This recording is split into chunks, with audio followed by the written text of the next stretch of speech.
नाजरीन आदाब, IND today Hyderabad के खबरनामे में आपका खैर मकदम है। आइए देखते हैं ये तफसीलात। रियासती वज़ीर दाखिला मोहम्मद महमूद अली ने न्यूजीलैंड में गुज़श्ता जुमे को हुए दहशतगर्दाना हमले में हलाक हो जाने वाले नूर खां बाजार के उज़ैर खादर की रिहाइशगाह पर पहुंचकर उनके वालिद और रिश्तेदारों से मुलाकात की और उन्हें पुरसा दिया।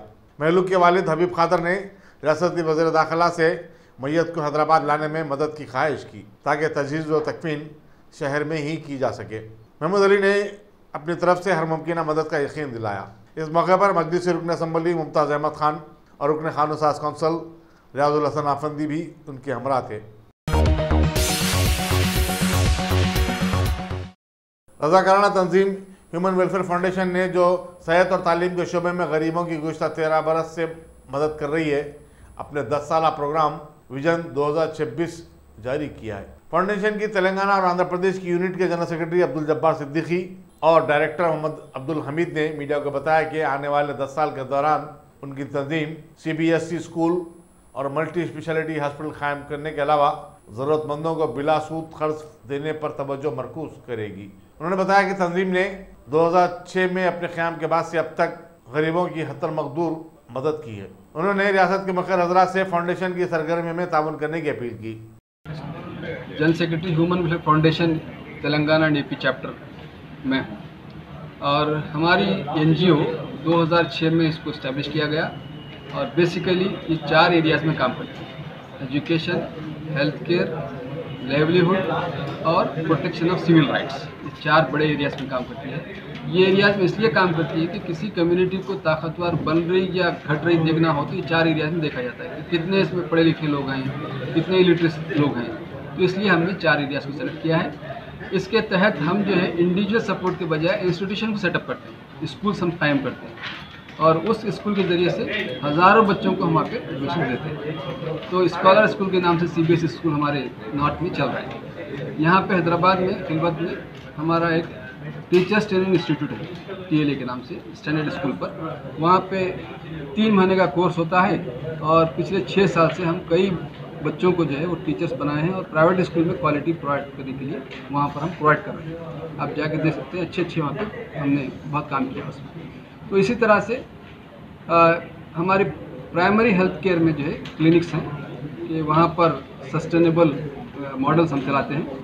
तो जिसमें 4 सर्विसेज देते हैं। डॉक्टर्स रहते हैं तो कंसल्टेंसी होती है, फार्मेसी होती है, डे केयर होता है, पैथोलॉजिकल लैब होती है। 4 सर्विसेज। ये दिल्ली का जो महिला क्लिनिक है वहाँ पे 3 सर्विस होते हैं, डे केयर नहीं होता हमारे पास। डे केयर भी इसमें मौजूद हम रखे हैं। अब पिछले 8 साल से हम लोग काम कर रहे हैं। तो अल्हम्दुलिल्लाह ये समाज की एक ज़रूरत बन गई।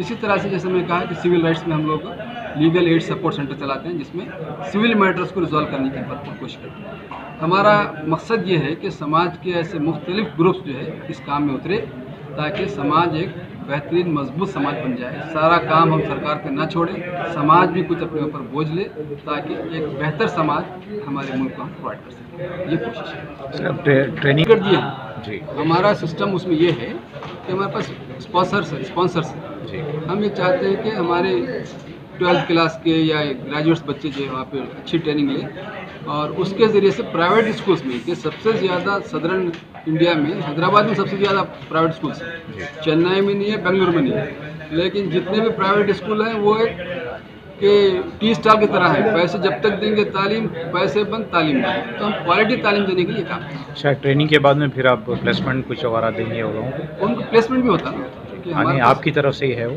हमारी तरफ से प्लेसमेंट के लिए how to face the interview सिखाते हैं। मुख्तलिफ प्राइवेट स्कूल्स को हमारे पास बुलाते हैं तो वो इंटरव्यू लेके चले जाते हैं।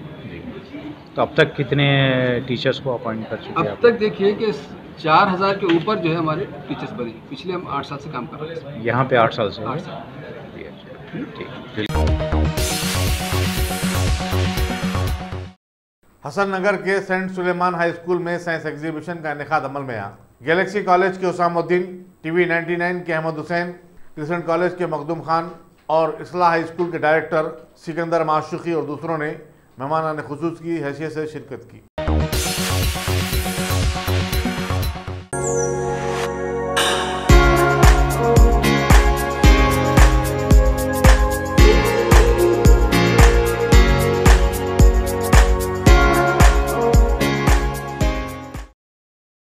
Selection computers. अगर आप टेक्नोलॉजी के दौर में रहते हुए टेक्नोलॉजी से दूर हैं तो सोचिए मत, आइए एक बार खिदमत का मौका दीजिए। हमारे यहाँ branded computers Dell, HP, Lenovo, laptop accessories उम्दा क्वालिटी निहायती वाजबी दाम पर दस्तयाब है। स्कूल, कॉलेज, कॉर्पोरेट, ऑफिस वगैरह में बल्क क्वांटिटी में सप्लाई की जाती है। इसके साथ साथ हमारे यहाँ माहिर टेक्नीशियंस की निगरानी में रिपेयर की सहूलत भी मौजूद है। अगर आप अपने घर, दुकान, सोसाइटी, स्कूल वगैरह को सेफ और क्राइम फ्री बनाना चाहते हो तो इंस्टॉल कीजिए CCTV कैमरा जो HD क्लियरिटी के साथ दस्तयाब है। गुज़िश्ता 10 साल से मुल्क भर में अपनी इन तमाम खिदमात को जारी रखते हुए आपके एतमाद को बरकरार रखने वाला नाम top selection computers, Vijaynagar colony beside Riyan hotel Hyderabad. Director Syed Rashid Ali. Phone 9849715954। Top हमारा मुल्क भारत के पार्लिमानी इंतखाबात की खुर्बत में जहां सारे भारत की सियासी पार्टियां आवाम को लुभाने में मसरूफ़ हैं, वहीं शहर हैदराबाद की कुल हिंद मजलिस इत्तेहादुल मुस्लिमीन के सदर बैरिस्टर असदुद्दीन अवैसी भी अब किसी से पीछे नहीं हैं। इन्होंने भी आज हल्के बहादुरपुरा के मुख्तलिफ मोहल्ले जात, रंजन कॉलोनी, मक्का कॉलोनी, ताड़बन, इंदिरा नगर, मारुति नगर और काले पत्थर का पैदल दौरा किया और घर घर जाकर लोगों से उनके मसाइल दरियाफ्त करते हुए साथ में आए हुए बरक़ी, बलदी और आबरसानी के अहदेदारों को फ़ौरन सारे मसाइल हल कर देने के लिए अहकामात भी जारी कर दिए। इस मौके पर उनके साथ मुकामी MLA मौज़म खान और कई इलाकों के कारपोरेटर्स, इब्तदाई सुदूर व मोतमदीन और कारकुनों की सैकड़ों की तादाद मौजूद थी। कुल हिंद मजलिस इत्तेहादुल मुस्लिमीन के मजबूत पिल्लर माने जाने वाले हल्के चंदन गुट्टा के MLA अकबरुद्दीन अवैसी ने भी आज अपने हल्के के मुख्तलिफ मोहल्ले जात का दौरा किया, जबकि उनके साथ भी महकमे बरक़ी, बलदी और आबरसानी के कई आला अहदेदार मौजूद थे। साथ में कई इलाकों के कारपोरेटर्स और हज़ारों की तादाद में मजलिसी कारकुन की मौजूदगी में उन्होंने पार्लिमानी इंतखाबात की खुर्बत में लोगों के मसाइल जाने और फ़ौरन उन्हें हल कर देने के वादे भी कर लिए। सैबराबाद की सी टीम ने अर्बन हेल्थ सेंटर श्रीलिंगमपल्ली की एक नर्स को हिरासत करने के इल्जाम में इंचार्ज डॉक्टर राम रेड्डी को गिरफ्तार कर लिया है। पुलिस के मुताबिक गुज़िश्ता 5 बरस से सेंटर पर काम करने वाली नर्स ने गुज़िश्ता हफ्ते शिकायत की थी कि राम रेड्डी अपने कैबिन में उसे बुलाकर नाजेबा हरकत किया था। सी टीम ने इस माह के दौरान अब तक खवातीन को हिरासत करने के 54 केसेस बुक किए हैं और 52 अफराद को गिरफ्तार किया। इनमें 9 कम उम्र लड़के भी शामिल हैं। जनूबी हिंद के जू में काम करने वाले मुलाजिमीन के लिए एक वर्कशॉप का इफ्तिताह अमल में आया, जिसमें मुलाजिमीन को जू की साफ सफाई और जानवरों की निगहदाश्त की तरबियत दी गई। इस वर्कशॉप में 5 रियासतों तेलंगाना, आंध्र प्रदेश, तमिलनाडु, कर्नाटक और केरला के जू में काम करने वालों की बड़ी तादाद शरीक थी। नेहरू जूलॉजिकल पार्क की director N Khatija, curator Syed Maqsood Hasan और दूसरों ने शिरकत की।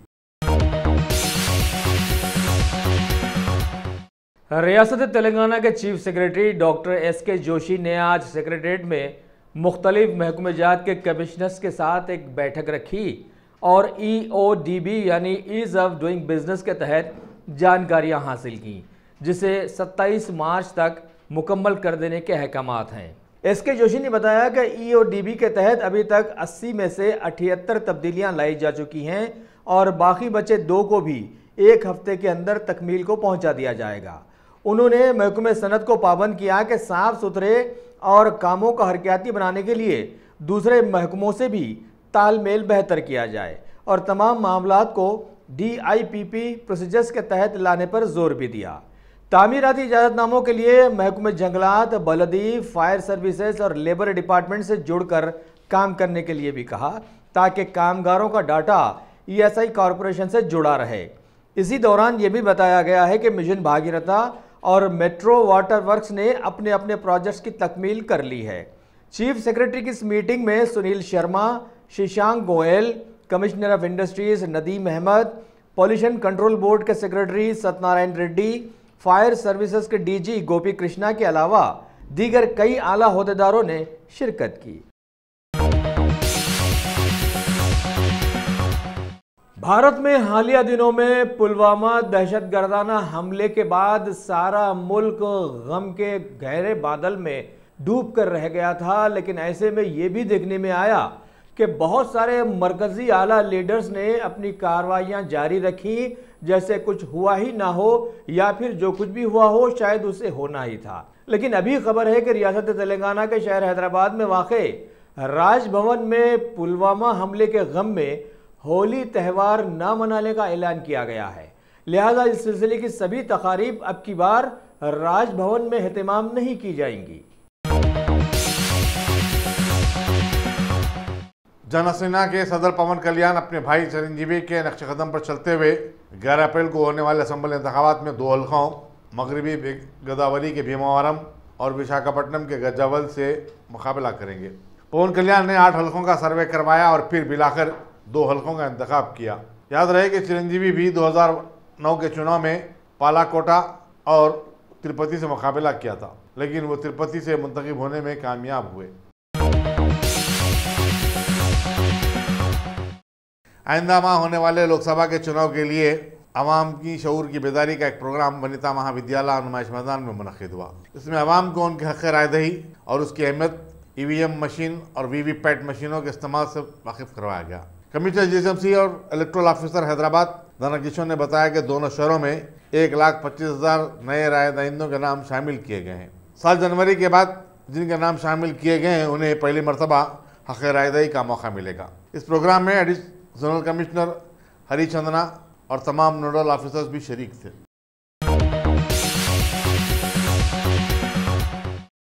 बीजेपी के रुकन कानून-साज कौंसिल सी रामचंद्र राव ने TRS पार्टी पर तनकीद करते हुए कहा कि वो सिर्फ आवाम को बेवकूफ़ बना रही है कि 16 सीटों पर कामयाबी से उसे फैसला साज पार्टी होने का मौका मिलेगा। एक प्रेस कॉन्फ्रेंस से खिताब करते हुए रामचंद्र राव ने कहा कि TRS के लोकसभा में फिलवक्त 13 अरकान हैं, उसने उससे क्या फ़ायदा उठाया है और आवाम का क्या भला हुआ है उसको आवाम को ये बताना होगा। उन्होंने सवाल किया कि 16 सीटों पर कामयाबी के बाद क्या चंद्रशेखर राव मुल्क के वज़ीर-ए-आज़म बन जाएंगे। फेडरल फ्रंट बनाने TRS का ख्वाब चिकनाचूर हो गया है क्योंकि किसी भी इलाकाई जमात ने उसका साथ नहीं दिया। तेलंगाना NGOs ने हर साल की तरह इस साल भी नामपल्ली में वाक़ अपने दफ्तर में खून की अतिया का कैंप मुनक़िद किया। सदरनशीन कानून-साज कौंसिल स्वामी गौड़ ने इफ्तिताह किया। सदर city unit MS Mujeeb Hussaini ने शहर के तमाम सरकारी मुलाजिमीन से जिन्होंने इस कैंप में शिरकत की शुक्रिया अदा किया। मीरपेट पुलिस स्टेशन की हुदूद में कल रात मकामी अवाम ने घरों में चोरी करने वाले एक सारे को गिरफ्तार करके पुलिस के हवाले कर दिया। विवेक नगर कॉलोनी जलीलगुड़े में हालिया अरसे में सरक़े की वारदातों में इजाफा हुआ था, जिससे लोग परेशान थे। अवाम ने एक सारे को देखकर उसका ताक़ुब किया, लेकिन वो एक मंदिर में जाकर छुप गया था। काफ़ी जद्दोजहद बाद उस पर काबू पाया गया और फिर पुलिस के हवाले कर दिया गया। पुलिस मुलजिम से पूछताछ कर रही है।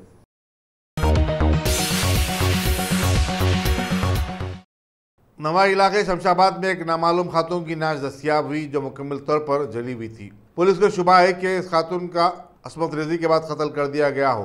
नाश को पोस्टमार्टम के लिए रवाना कर दिया गया और पुलिस मसरूफ़ तहक़ीक़ात है। उर्दू जर्नलिस्ट फोरम मुत्तहिदा मेदक के क़याम की 25वीं सालगिरह के मौके पर Telangana Urdu working journalist federation के ज़रिए तमाम कल संगारेड्डी में ज़िले के सहाफ़ियों के लिए कामयाब ओरिएंटेशन कैंप मुनक़िद हुआ। न सिर्फ मुत्तहिदा ज़िले मेदक बल्कि निज़ामाबाद, करीमनगर, आसिफाबाद, महबूबनगर, रंगारेड्डी, हैदराबाद और बीदर के 150 से ज़ायद सहाफ़ियों ने शिरकत की। सदर federation of press council of India के रुकन MM माजिद ने सदारत की। General secretary Telangana union of working journalist union Khwaja Barahat Ali मेहमान खुसूसी थे। MM माजिद ने अपनी तकरीर में कहा कि उर्दू सहाफ़ियों को असली तकाज़ों से हम आहंग होना चाहिए ताकि दूसरी ज़बानों के सहाफ़ियों के साथ मुसाबक़त की दौड़ में वो पीछे ना रह जाएँ। डॉक्टर मुस्तफ़ा अली सरवरी और असिस्टेंट प्रोफेसर शोबे तर्जुमा डॉक्टर जुनेद ज़ाकिर ने सहाफ़ती इक़दार और वाक़ निगारी और तर्जुमा और उसकी अहमियत व अफादियत पर रोशनी डाली। मुमताज़ स्कॉलर सैयद नसीरुद्दीन ने दक्कन की तारीख़ पर और INN के एडिटर शेख अहमद अली ने डिजिटल मीडिया और दौरे हज़र के उन्वान पर सैर हासिल मालूमाती लेक्चर दिया। मुमताज़ स्कॉलर सैयद नसीरुद्दीन ने दक्कन की तारीख पर और INN के एडिटर शेख अहमद अली ने डिजिटल मीडिया उर्दू सहाफ़त के लिए फ़ायदा या ख़तरा के उन्वान पर सैर हासिल मालूमाती लेक्चर दिया। उर्दू जर्नलिस्ट फोरम ने अपनी 25वीं तासीस की मुनासिबत से उर्दू सहाफ़त से वाबस्ता अफराद की खिदमत के तरफ में 3 अवार्ड्स दिए, जो मोमेंटोस, तौसीफ़नामा और 10,000 रुपये के केस ज़र पर मुश्तमिल था। संगारेड्डी के मुमताज़ सहाफ़ी अनवर अदीब एडिटर करंट न्यूज़ की याद में शुरू करदा अवार्ड, ज़हीराबाद से ताल्लुक़ रखने वाले सीनियर सहाफ़ी 72 साला सैयद बाकर हक़ानी को तबस्सुम फरीदी यादगार अवार्ड, नारायणपेट ज़िले महबूबनगर के सैयद शाह वली इमादुद्दीन जंगी एडिटर कॉस्मोपॉलिटन और फैज़ मोहम्मद असगर अवार्ड हैदराबाद के सीनियर सहाफ़ी सैयद शाह खलीलुल्लाह हुसैनी इकबाल एडिटर दक्कन समाचार को दिया गया। फेडरेशन के कायदीन मोहम्मद रियाज, ताहिर रोमानी, टी न्यूज़ उर्दू के ब्यूरो चीफ खय्यम अनवर और दूसरों ने भी मुखातिब किया। उर्दू जर्नलिस्ट फोरम के सदर व कन्वीनर तकारीब मोहम्मद अब्दुल कादर फैसल ने खैर मकदमी तकरीर की। जॉइंट सेक्रेटरी हबीबुल जेलानी ने फेडरेशन की रिपोर्ट पेश की और बताया कि फेडरेशन हैदराबाद और निज़ामाबाद में ऐसे 2 बड़े वर्कशॉप मुनक़िद कर चुकी है और 10 से ज़ायद मुमताज़ सहाफ़ियों को तहनीत पेश कर चुकी है। ओरिएंटेशन प्रोग्राम में मुख्तलिफ अज़ला से आए हुए सहाफ़ियों की भी गुलपोशी की गई और उन्हें मोमेंटोस दिए गए। हाफिज़ शेख आरिफ की क़िरात कलाम पाक से प्रोग्राम का आगाज़ हुआ। नौजवान सहाफ़ी मोहम्मद अमजद अली ने नात शरीफ पेश की। फेडरेशन के आमिला के रुकन मोहम्मद जावेद ने आखिर में शुक्रिया अदा किया। फेडरेशन के जनरल सेक्रेटरी और IN टुडे के एडिटर सैयद गौस मोहिउद्दीन ने इस प्रोग्राम के इनेकाद में सरगर्म हिस्सा अदा किया। पुलवामा में दहशतगर्दी के हमले में हलाक 40 से ज़ायद CRPF के जवानों के लिए पल्लवी मॉडल स्कूल के बच्चों ने 2 लाख रुपए जमा करके CRPF को हथियार रवाना किया, जबकि दिल्ली पब्लिक स्कूल के तलबा ने पेंटिंग की नुमाइश की। स्कूल के तालिब इल्म गजेंद्र सिंह को पहला इनाम, जो 2,500 रुपये पर मुश्तमिल था, दिया गया। तेलंगाना प्रदेश कांग्रेस कमेटी के कारगुज़ार सदर रेवंत रेड्डी ने, जो मल्काजगिरी पार्लिमानी हल्के से मुकाबला कर रहे हैं, TRS के कारगुज़ार सदर KT रामाराव को चैलेंज किया है कि वो मल्काजगिरी से मुकाबला करके दिखाएं। LB नगर में पार्टी कारकुनों से खिताब करते हुए उन्होंने TRS पर इल्ज़ाम आयद किया कि वो आने वाले चुनाव में ज़मीनात का कारोबार करने वालों और दलालों को इंतखाबी मैदान में उतार रही है। उन्होंने LB नगर के कांग्रेसी रुकन असम्बली सुधीर रेड्डी और महेश्वरम के रुकन असम्बली सबिता इंदिरा रेड्डी को एहसान फरामोश करार दिया, क्योंकि उन्हों और उनके ख़ानदान ने कांग्रेस से बेहद फ़ायदा उठाया और अब कांग्रेस को दगा देने लगे हैं। साबिक़ रुकन असम्बली मल्ला रेड्डी रंगारेड्डी ने दावा किया है कि रेवंत रेड्डी भारी अक्सरियत से कामयाब होंगे। उन्होंने कांग्रेस के कारकुनों से कहा कि वो मायूस ना हो, बल्कि हौसला रखें। कांग्रेस बड़ी शान के साथ दोबारा बस इख्तिदार आएगी। तेलंगाना राष्ट्रीय समिति के सदर और चीफ मिनिस्टर के चंद्रशेखर राव ने आज निज़ामाबाद में अपनी दफ्तर और TRS के रुकन पार्लियामेंट के कविता की तायद में इंतखाबी जलसेआम से खिताब करते हुए अपनी पार्टी की इंतखाबी मुहिम का आगाज़ किया। इस जलसे में ज़िले के तमाम अरकान असम्बली और कौंसल मौजूद थे। निज़ामाबाद के रुकन पार्लियामेंट के कविता ने अपनी तकरीर में आवाम से अपील की कि वो वोट देने से कबल तमाम जमातों का मुहासबा करें और फिर फैसला करें कि कांग्रेस और BJP ने जो बातें की हैं क्या उन पर अमल दरामद किया है या नहीं। उन्होंने कहा कि TRS की तारीख जद्दोजहद से भरी हुई है और वो हर वक्त जद्दोजहद के मोड में रहती है। रियासत के साथ नाइंसाफ़ी के ख़िलाफ़ उनकी पार्टी ने हर जगह आवाज़ उठाई है और उसे इक़्तिदार से ज़्यादा आवाम और रियासत का काज अजीज़ है। के कविता ने चीफ मिनिस्टर के चंद्रशेखर राव की सिताइश की, जो हर वक्त आवाम की फलाह बहबूद के बारे में सोचते हैं। तो असम्बली के इलेक्शंस हुए, उसमें दिल खोल के KCR साहब के साथ और TRS पार्टी को साथ दिया और पूरे तेलंगाना रियासत में TRS पार्टी को जिताने का काम किया है। अब आगे आने वाले इलेक्शन पार्लियामेंट के इलेक्शन है और इस पार्लियामेंट के इलेक्शन में मैं आप सबसे गुजारिश करना चाहती हूं, जो आज के तारीख में नेशनल पार्टीज कहलाने वाले जितने भी पार्टीज है, हमने इन दोनों पार्टियों को, चाहे वो कांग्रेस पार्टी होने दीजिए, BJP पार्टी होने दीजिए, दोनों को हमने 70 साल का मौका दिया है। लेकिन इन 70 सालों में उन्होंने बुनियादी मसले वहां का वहीं छोड़ दिया है। तो इसीलिए आज भी किसी गांव में आप जाएंगे तो रोटी का, कपड़ा का, मकान का, साफ सुथरे पानी का, बिजली का आज भी पूरे देश भर में बातें चलते हैं और कितने साल ये बातें सुनने पड़ेंगे, ये हमें सोचना चाहिए। आज इस मुल्क को अगर किसी का जरूरत है तो आवाम की खिदमत करने का जज्बा रखने वाले सियासतदानों का जरूरत है। आज इस मुल्क को किसी का जरूरत है तो बातें बनाने वाले नहीं, बल्कि मैदान में उतर के काम करने वाले सियासतदानों का जरूरत है। आज इस मुल्क को एक मजबूत रीजनल पार्टीज की जरूरत है, क्योंकि मुल्क के हुक्मरानी में रीजनल पार्टीज का जब हिस्सा बढ़ेगा तो सारे स्टेट्स को उसका फायदा पहुंचेगा। और बीजेपी और कांग्रेस दोनों भी जितने हमने उनको मौके दिए हैं, दोनों भी उस मौकों को इस्तेमाल नहीं किया। और 5 साल ये दोनों पार्टियां काम नहीं करती है, 5 साल ये पार्टी काम नहीं करती है, इसीलिए इलेक्शन में राम का नाम लेते हैं। जो काम नहीं करता है वो राम का सहारा लेता है। ऐसे पार्टियों को आज हमारे रियासत से बर्खास्त करने का वक्त आ गया है। टीआरएस पार्टी के साथ खड़े होके इस पार्लियामेंट के इलेक्शन में आप सारे टीआरएस पार्टी के कायदों को जिताए, ऐसा मेरा आपसे गुजारिश है। टीआरएस पार्टी अंटे टीआरएस के कारगुजार सदर केटी रामाराव ने कहा कि लोकसभा के आने वाले इंतखाबात में कांग्रेसाई और बीजेपी को वोट देना फजूल होगा, क्योंकि दोनों जमातें तश्कील हुकूमत के निशाने को छू भी नहीं सकती। करीमनगर में अखबारी नुमाइंदों से बातचीत करते हुए केटी रामाराव ने कहा कि ऐसी जमातों को जो पहले ही से मुर्दा हो चुकी हैं और जिन्हें आवाम ने मुस्तरद कर दिया है, ऑक्सीजन देने की कोई ज़रूरत नहीं है। उन्होंने कहा कि चुनाव में इलाकाई जमातों का रोल अहम होगा। मगरबी बंगाल से लेकर तेलंगाना तक हर तरफ इन जमातों का ही बोलबाला है। कारगुजार सदर केटी रामाराव ने कहा कि चीफ मिनिस्टर की ज़रिए क़यादत फेडरल फ्रंट अब भी एक मुतबादिल के तौर पर उभरा है। अगर आपने हमारे चैनल को सब्सक्राइब नहीं किया है तो आपको यहाँ सब्सक्राइब बटन दिख रहा है, उसे क्लिक करिए और सब्सक्राइब कीजिए, और साथ ही साथ बेल आइकॉन को भी क्लिक करिएगा, जिससे कि आपको ताज़ा अपडेट मिलते रहें। गोवा में प्रमोद सावंत को वहां का नया वजीर आला बना दिया गया है। गवर्नर मृदुला सिन्हा ने उन्हें राजदारी का हलफ दिलाया। इनके साथ साथ 11 दीगर लोगों ने भी विज़रा का हलफ ले लिया है। अपने पुरखों के पापों का प्रायश्चित करने वाली कांग्रेस पार्टी ने पार्लिमानी इंतखाबात में हिस्सा लेने वाले अपने 56 उम्मीदवारों की 5वीं लिस्ट अब जारी कर दी है। आंध्र प्रदेश के असेंबली इंतखाबात के लिए भी 132 उम्मीदवार और ओडिशा के असेंबली के लिए 36 उम्मीदवारों के नामों का ऐलान भी इसी दौरान कर दिया गया है।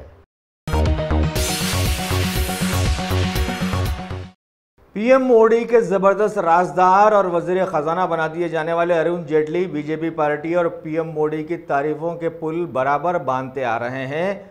अभी इन्होंने अवाम को समझाया है कि हुकूमत के 14 बड़े फैसलों से भारत हमारा मुल्क जो दुनिया में मशहूर कतई नहीं था, अब बहुत ज़्यादा मशहूर हो गया है और तेज़ रफ्तारी से माशी तरक्की की जानिब भी चला है, और साथ ही दूसरी पीढ़ी के सुधारों को भी लागू किया गया है।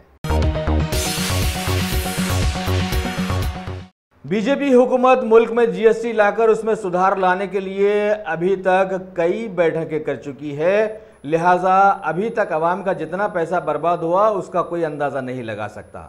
वज़ीर ख़जाना की वीडियो कॉन्फ्रेंस के ज़रिए सदारत में इसकी अभी 34वीं बैठक रखी गई और ऐन इंतखाबात से कबल इसमें मज़ीद कई तरमीमात करने पर तबादुल ख्याल भी किया गया। भारत के पार्लिमानी इंतखाबात की खुर्बत में पहले तो मुल्क ने पुलवामा हमला देखा और अब बताया गया है कि लंदन की अदालत ने भारत को करोड़ों में डुबाकर भागने वाले भगोड़े नीरव मोदी के खिलाफ में गिरफ्तारी वारंट जारी किया है। खबर दी गई है कि हुकूमत के इन्फोर्समेंट डिपार्टमेंट की कोशिशों से ऐसा हुआ है। अब आगे आगे देखते जाइए और क्या क्या होता है और क्या क्या लाया भी जाता है। स्पेशल ओलंपिक्स वर्ल्ड गेम्स 2019 की मेज़बानी करने वाले अबू धाबी में भारत के खिलाड़ियों ने अपने अपने खेलों के ज़ुमरों में शानदार मुजाहरे पेश करते हुए अभी तक 49 गोल्ड मेडल्स हासिल कर लिए हैं, जबकि 63 सिल्वर मेडल्स भी हिस्से में आए हैं और 75 ब्रॉन्ज मेडल्स पर भी कब्जा जमा लिया गया है, जो कि कुल मिलाकर 187 हो गए हैं।